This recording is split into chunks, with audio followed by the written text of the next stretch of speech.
Welcome to இணைந்த கைகள் engineering academy. இந்த வீடியோவில் நம்ம என்ன பார்க்க போகிறோம் அப்படின்னா டயக்ராம் வர்சஸ் இம்பார்ட்டன்ட் பாயிண்டில் ஜென்ரேஷன் ஆஃப் அந்த மொபைல் கம்யூனிகேஷன் அப்படின்ற ஒரு டைட்டில் பார்க்க போகிறோம். ஒன்றில் 1G 2G 3G 4G 5G வரையும் நமக்கு தெரியும், புரியுதுங்களா? அதை பற்றி தான் நம்ம பார்க்க போகிறோம். ஃபஸ்ட்டு உங்களுக்கு எப்படி வரும் அப்படின்னா அந்த ட்ரங்க் கால் அப்படின்னு நம்ம சொல்லுவோம். ஒன்றும் இல்லை, அந்த ஃபோன் இருக்கும் தெரியுங்களா, ஃபோனை கால் பண்ணுவோம், அது வெளியூருக்கு யாருக்காவது போகும்.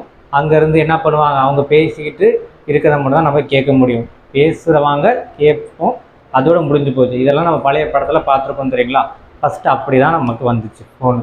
அப்படின்னா அந்த இடத்துல உங்களுக்கு என்ன நடக்குது, வாய்ஸ் மட்டும் கம்யூனிகேட் ஆகும், கரெக்டுங்களா? அப்புறமேட்டு கேட்க முடியும், 2 வேலை நடக்கும். அதுதான் என்ன சொல்லுவாங்க அப்படின்னா அனலாக் டிவைஸ், அனலாக் வாய்ஸ். அது வந்து என்னது சிஸ்டத்துக்குள்ளே வந்துடும் அப்படின்னா அனலாக் சிஸ்டத்துக்குள்ளே வந்துடும். என்ன சிஸ்டத்துக்குள்ளே வந்துடும்னா அனலாக் சிஸ்டம், அது அனலாக் வாய்ஸ் அப்படின்னு நம்ம சொல்லுவோம். இதில் என்ன பண்ண முடியாது, டேட்டாவை டிரான்ஸ்மிட் பண்ண முடியாது. நோட் பண்ணி வச்சுக்கணும். டேட்டாவை என்ன பண்ண முடியாது, டிரான்ஸ்மிட் பண்ணப்படும். Unable to transmit data. டேட்டானா உங்களுக்கு நம்ம டைப் அடித்து அனுப்புறதை பண்ண முடியாது. எதில், இந்த 1Gயில் அது பண்ண முடியாது. இது அனலாக். அடுத்தது எவால்யூஷனில் என்ன வந்துச்சுன்னா 2G அப்படின்னு நம்ம சொல்லுவோம். இந்த 2G அப்படின்றது டிஜிட்டல் வாய்ஸ், 1G அப்படின்றது அனலாக் வாய்ஸ், இது வந்து டிஜிட்டல் வாய்ஸ். இந்த பேர் தான் உங்களுக்கு முக்கியம், அதுக்காக தான் இந்த பிடி ஸ்லைடு எடுத்து போட்டுட்ருக்கேன், ஓகேங்களா? நெக்ஸ்ட்டு என்ன பண்ணுறோம்வா, இதில் வந்து சென்ட் பண்ண முடியும். எது, டெக்ஸ்ட்டையும் சென்ட் பண்ண முடியும், எஸ்எம்எஸ் ஆனால் டெக்ஸ்ட் மாதிரி அடித்து என்ன பண்ணுவோம், நம்ம சென்ட் பண்ணுவோம், ஓகேங்களா? இதில் இன்டர்நெட் அப்பயே வந்துருச்சு, ஆனால் ஸ்பீடு எவ்வளோ, லெஸ் தென் 0.1 Mbps, ஓகேங்களா? அடுத்தது 3G வந்துச்சு. 2Gலேருந்து 3G போயிட்டோம். 3G அப்படின்றது ஒன்றும் கிடையாது, wireless connection, embrace an high speed wireless connection, அதுதான் 3G, ஓகேங்களா? இதில் என்ன பண்ண முடியும் அப்படின்னா கால் பண்ண முடியும், அதே மாதிரி வீடியோ காலும் பண்ண முடியும், அப்புறம் கேமும் என்ன பண்ண முடியும் அப்படின்னா ப்ளே பண்ண முடியும். கேமிங் எங்கே வருது, 3Gயில் தான் கேமிங் வருது, நோட் பண்ணி வச்சுக்கோங்க.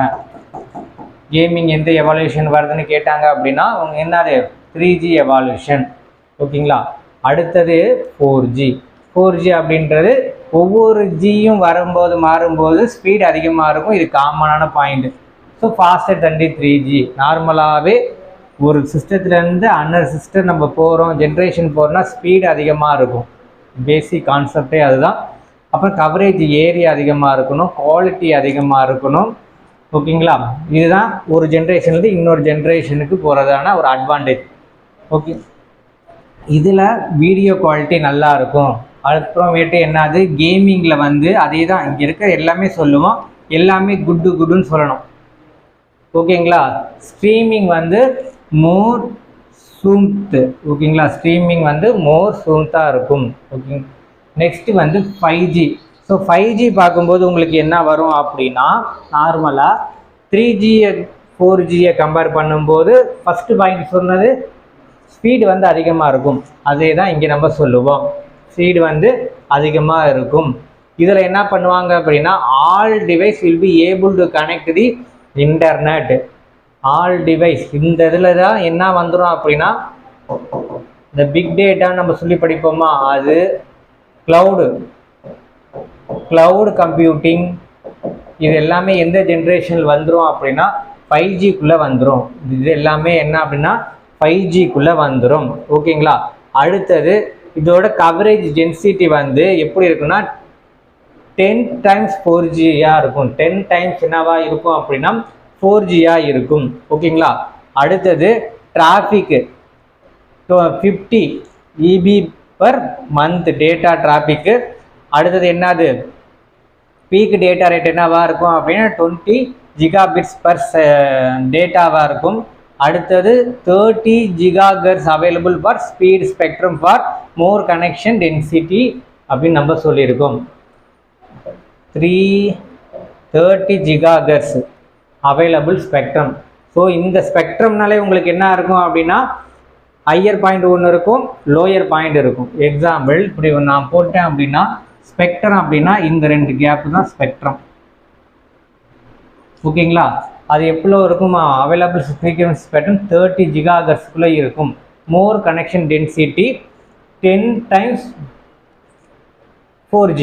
ஓகேங்களா? 10 times அதிகமாக இருக்கும் 4Gயை கம்பேர் பண்ணும்போது 5G. ஓகேங்களா? இப்போ நீங்கள் தெரிஞ்சுக்க வேண்டியது என்ன அப்படின்னா, நார்மலாக 1Gயில் என்ன பண்ண முடியாது, டேட்டாவை சென்ட் பண்ண முடியாது. 2Gயில் டேட்டாவை சென்ட் பண்ண முடியும். 4Gயில் வந்து ஒயர்லெஸ் வந்துடுது. மொபைல் இல்லாமல் எதுக்குள்ளே வந்துடுது, 3Gலேயே வந்துடுது. அதுக்கப்புறமேட்டு 4Gயில் இருக்க சில எல்லாமே அப்படியே அதெல்லாம் இருக்கும். ஆனால் டேட்டா ரேட் அதிகமாக இருக்கும், ஃபாஸ்ட் கொஞ்சம் அதிகமாக இருக்கும். ஓகேங்களா? அடுத்து 5G.